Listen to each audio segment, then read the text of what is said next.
a special broadcast. We're your hosts, Kaitlin and Dani, back with more news on Morning in the 60s. Make sure to grab your coffee and get comfy because you're in for some groovy news. Firstly, we have the international events in the Berlin Wall. Just now, in the outside of Berlin, the German leader Walter Ulbricht had the outside barbed wire fence put up overnight, separating West and East Berlin, preventing movement between the two sides. The barbed wire fence was soon expanded to include cement walls and guard towers. The Berlin Wall would prevent the West from having further influence on the East, stopping the flow of migrants out of the communist sector. Sources saw two tired, gray-haired women standing waving their handkerchiefs. Tears spilled down their cheeks as they strained to see a baby, lifting high in the air by its parents. They were the child's grandmothers, separated from their family by a newly built wall. Residents living on the Harzer Strasse, the road that separated East from West Berlin, found themselves in a unique situation. Their front doors were in East Berlin, and their back doors opened to West Berlin. Shocked residents watched as workers arrived to nail their back door shut and then further sealed the exit by building brick walls inside of the door frames. Border guards are under orders to shoot anyone attempting to flee. Isn't that devastating? Yes, almost like the Cuban Revolution. After the Spanish-American War, our military directly administered the island until 1902, when Cuba became a republic, with sugar as its main commercial export. The Cuban Revolution was an armed uprising led by Fidel Castro that eventually toppled the brutal dictatorship of Fulgencio Batista. The revolution began with a failed assault on Cuban military barracks. By the end, the guerrilla revolutionaries in Castro's 26th of July movement had gained the upper hand in Cuba, forcing Batista to flee the island. We were one of the first countries to recognize Castro's government in Cuba, but relations quickly deteriorated as Castro implemented a communist regime and forged close ties with the Soviet Union. Our enemy in the Cold War, prompting us to break off diplomatic relations with Cuba. The next few years were marked by escalating tensions, including the Bay of Pigs invasion and the Cuban Missile Crisis. The Cuban Missile Crisis was a direct confrontation between the Soviet Union and the United States. This event was the moment when two superpowers came close to nuclear conflict. Yes, indeed. But let's get into how this happened and why. The U.S. had failed to overthrow Castro's regime in Cuba. The Soviet Premier Nikita Khrushchev made a secret agreement with the Cuban Premier Fidel Castro. This agreement was made to place Soviet nuclear missiles in Cuba to deter any future invasion attempts. The U.S. found out about these nuclear missiles being placed, and President Kennedy wrote a letter to Khrushchev and told him, declaring that the U.S. would not permit offensive weapons to be delivered to Cuba. He demanded them to dismantle the missiles. Khrushchev responded to Kennedy's message saying that the blockade was not an act of aggression and that the ships were bound to proceed in Cuba. Kennedy told his advisors that the only way to stop this was by an attack on Cuba to destroy the missiles. But then miraculously, the Soviet Union made an agreement with the United States. They agreed that they would get rid of the missiles if the United States promised to not invade the island. Moving on to domestic events. JFK's assassination. However, unfortunately, recently this week, our president, John Fitzgerald Kennedy, had suddenly passed away. To honor his existence and the impact he made, we are going to provide you with a little bit about the past president.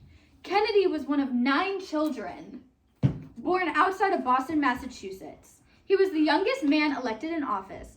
Before he came into office, he was in the Navy after graduating from Harvard in 1940. On another note, Kennedy was the first Roman Catholic president. A lot of firsts for the young man. I know, right? But along with that, sadly, he was also the youngest president to die. That is very unfortunate, as the man had so much to live for.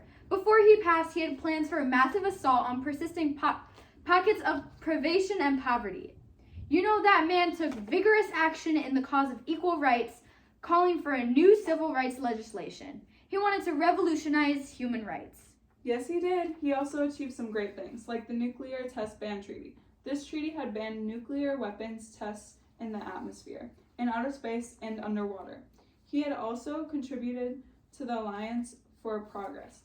This program centered on the maintenance of democratic government and the achievement of economic and social development. And with that, he had also proposed the Great Society. After he had passed and Lyndon B. Johnson was sworn into office, he had carried out the plan which is now called the Great Society. The goals of the Great Society were to end poverty, reduce crime, abolish inequality, and improve the environment. Who would have known that this plan would be the largest social reform plan in modern history? I know, right? In an attempt to end poverty, he created a community action program which tackled poverty in own communities. He also has loans and guarantees for employees who offer jobs to the unemployed. With that, he also provided funds for farmers to purchase land and establish agriculture co-ops. Lastly, he helped unemployed parents enter the workforce. On to education. The Great Society funded preschool programs, supported school libraries, purchased school textbooks, and provided special education programs. There is so much more that the Great Society has covered, but Danny and I don't have the time to sit here and tell you it all. You're right, Kaitlin. Anyways, moving on. I can't wait to tell you about NASA. Back to Kennedy? In fact, a few years ago, Kennedy was determined to send an astronaut to the moon. Indeed, he wanted the United States to land there first. The United States and the Soviet Union were at race as to who could get there first. I think that's what determined Kennedy so much. The Soviet Union had sent a satellite called Sputnik. This shocked the people of the United States. This made the United States work harder, and as a result, they sent up their first rocket in 1958. In 1961, the Soviet Union surprised the U.S. once again, but this time they had actually sent up more than just a satellite. They sent up Sputnik 2, but this time with a dog named Laika in the satellite. NASA had progressed in order to achieve the president's goal of landing a man on the moon. They progressed under a program called Project Gemini. Yes, and this project they tested technology needed for future flights to the moon. This project led them into their next project, which was Project Apollo. This new project took astronauts into orbit and around the moon. Then, on Apollo 11, the United States sent their first man, Neil Armstrong, and he became the first person to step foot on the moon. Wow, that's major music artist. There have been some accomplishments and faces of the music industry. Some even say King of Rock. Elvis Presley. As we know, he was recently discharged from the army, but he immediately scored a series of hit singles and albums upon his return, with a more mature image. More on him later. The surf music craze has begun because the Beach Boys scored their first hit, Surfin' Safari. The Beatles' first film, A Hard Day's Night, opens, and the Beatles abandoned their pop band image for more complex songs on the soundtrack. Bob Dylan plugs in at the Newport Folk Festival, marking the shift from acoustic folky to rock and roller.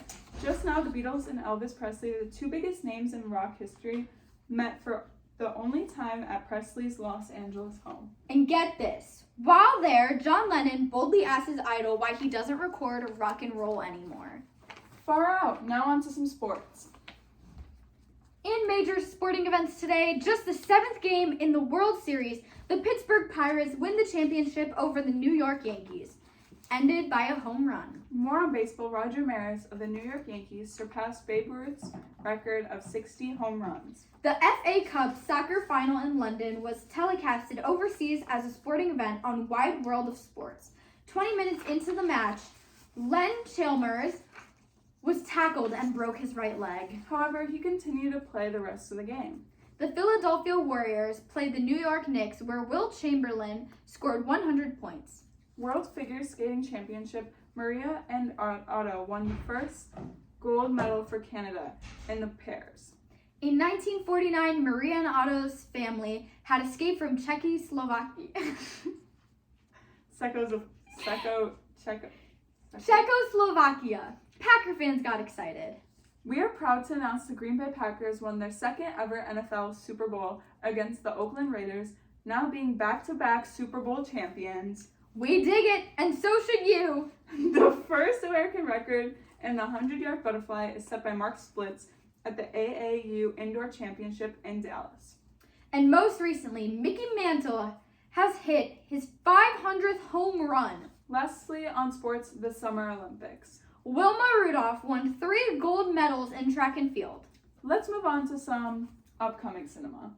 In major movies, if you're heading to the movies, here are some upcoming blockbusters. Psycho, an American suspense film and psychological thriller falling under horror, mystery, thriller categories. The film is loosely based on Wisconsin's serial murderer, Ed Gein. Dr. Zvinago is a great movie setting you back 3 hours and 17 minutes, capturing hopeless romantics. It's shown through a young Dr. Yuri falling in love with beautiful Laura, who has been having an affair with her mother's lover. The movie is filled with drama, romance, and war. Sounds interesting.